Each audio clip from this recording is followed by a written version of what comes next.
Race drivers, welcome to the penultimate episode of the Race Driver Coach Show, and we are turning our focus again back to how much racing costs. Now, over the last month, I think I've done two videos. One on the F1 route and all the levels, so F3, F4, F2 and all that, how much it costs. And then I did sports car, endurance, Le Mans kind of career path and how much each level costs there. And we pretty much started at about 150k when it came to the British GT sort of standard or level. And a lot of you are asking or saying to me, I can't even afford that. Is there anything cheaper? And of course there is. There's things cheaper than that, and that's what I want to speak about today. We're going to be talking about club racing. And when we're talking about club racing, we can go, well, this is the challenge I've given myself, we can go as low as spending 25k and even less for some championships. But 25k is kind of like a realistic budget that if you can get to, and let's be honest, if you've got the intelligence and the capability of finding this video, pressing play, listening to it and digesting the information I'm giving you, then I know you've got the capability of going out there and raising 25k to go racing. Even if it takes you 5 years and you only manage to save like £300-400 a month, but you manage to get that money, put it away, reinvest it, and you get a kitty of 25k, you can go racing. Anyone can do this. I don't care if you wash cars, if you work 3 jobs, you can raise 25k extra on top of what you've got to go racing. Or let's say you can raise 10 and the rest of it you just beg, borrowing, stealing, getting sponsors to help you, getting people to supply you with tires, which is pretty much how I did it. Now, if you remember what I did, I was just a kid, 17 years old, one of those kids that you see at McDonald's car park, up to no good, but I wanted to go racing. And I worked plenty of jobs, 2-3 jobs at one time, trying to save the money. I went and got a bank loan, not a good idea, to buy my first race car. And then I just got a trailer, I borrowed a trailer off somebody, stuck the car on the back, went to the race circuits and just about got through the season somehow. I don't think I spent 25, I hope not, but I probably did. But it was equivalent to that anyway for that time.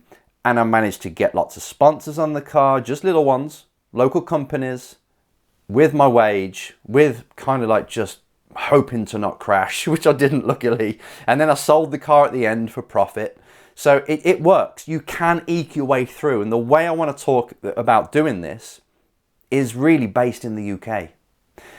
I talk about the UK because, not just because I know it really well, because I've raced it, I've taught in it forever and I've lived here forever, but it seems to be the one country that has pretty much the cheapest forms of racing. Our club racing scene is huge. And these kind of championships, you can race in them for around 24k because there's only like 7 or 8 rounds a year. You won't do much testing. You can go and buy the car. If you go onto places like Race Cars Direct, you can see all these different cars.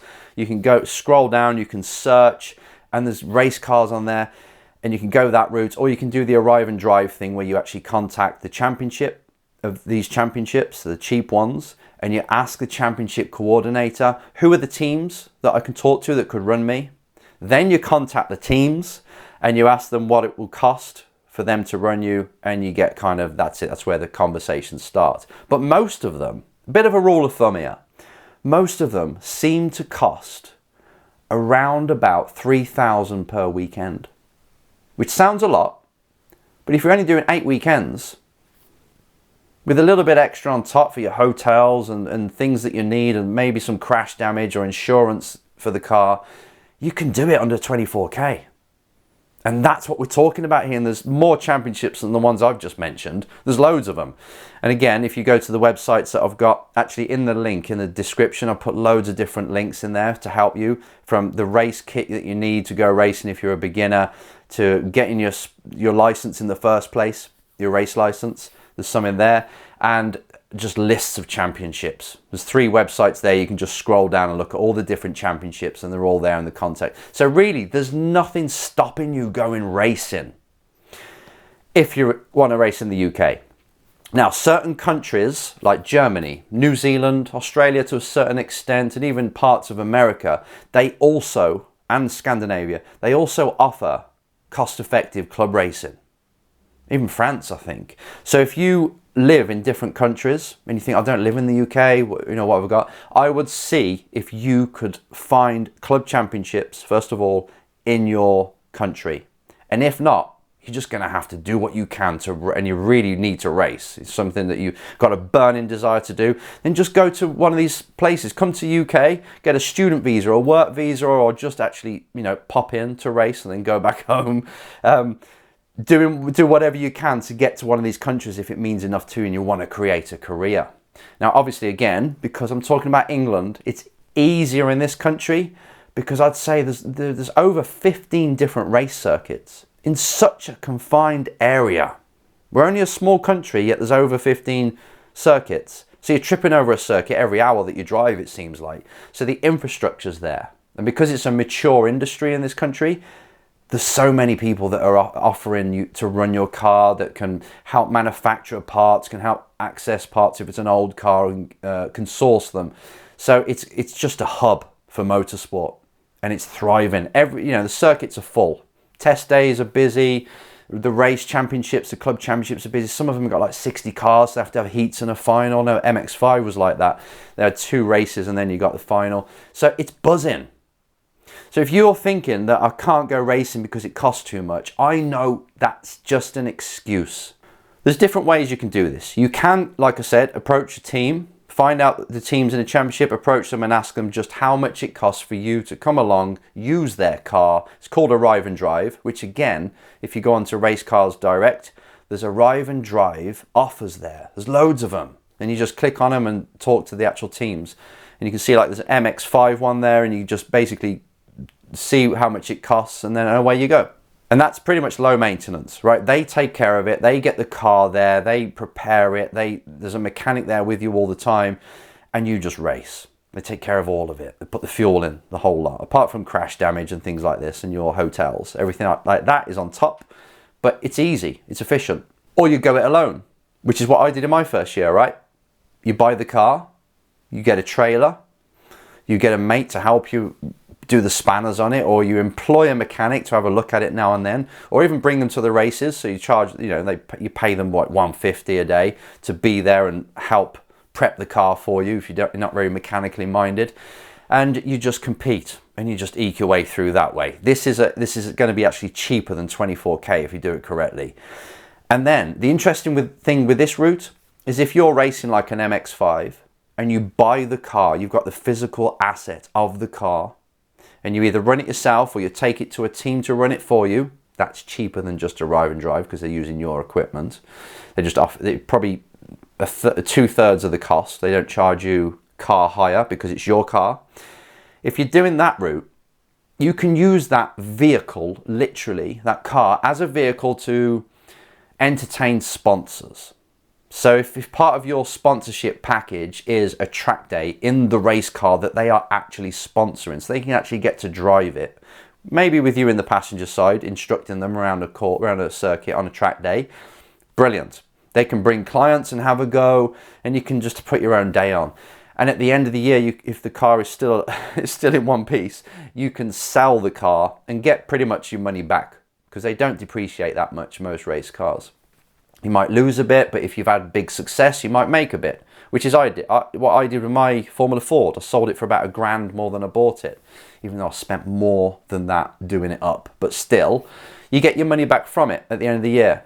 So I say that's also an interesting route because you've got the car there, it's yours. And if you are handy with the spanners, then you can prepare it yourself and save yourself a fortune. Then really, just think about the costs. You buy the car. You've got some kind of way of transporting it to the race circuit, which a lot of race cars come with a trailer. So you need a tow hitch on the back of your car. You've got entry fees, which can be like $400 per race weekend to pay the actual championship fee, which is like a couple of $100 for the season just to register. And away you go. You just run it. So you've got fuel, tyres, brakes, engine rebuild, which has got to be a couple of $grand halfway through the year. Then you start to think, actually, it doesn't cost that much. As long as I don't roll it into a ball and crash it every single weekend, it should be okay. I'll get through it. And if not, I just only do half the season. And then I save up and build momentum to go and do the next season. So you can actually race quite cheap if I say cheap, right? It's still money, but compared to the money that we're talking last time, 150k upwards and millions, this is doable. And if you were to say, right, I can't really go for the big stuff, and I might as well just start small, like I always say you must do, take step one. You do a championship that's affordable, it's underneath 24k or even less if you do everything yourself, and you win it, and you start to make contacts in the sport, you start to get noticed because you're winning at club level, and you're telling everybody you want to get to national level, you're getting on with the race teams that are there, you're starting to get contacts, you're getting sponsors on board. After a year or two of doing that, you can get momentum and then start to climb the sports car route or the single-seater route, like I said before. And there are plenty of, if you're a single-seater buff, the F1000 is a really cool championship. It's a motorbike engine. It's quite an old car now, but it's fast. It's cool to drive. I've never driven one, but I've raced against one, and they are really cool cars. And then you've got Formula V. You've got club racing, Formula Fords. That's all fairly cost effective as well. Formula Fords start to get more expensive because they're popular, but there's plenty of championships that are open wheel. So to summarize, there's really no excuse. Okay, it might not be in your country, but you've got to figure out how to get to a different country. If it's really, there's no racing where you live, you've got to go to where the racing is. So that's your biggest challenge. But once you overcome that, then it's like, right, how do I raise this money? And you start to work on it. It might take a year, it might take 3 years for you to figure out and get it all sorted, but it's here for you if you want it.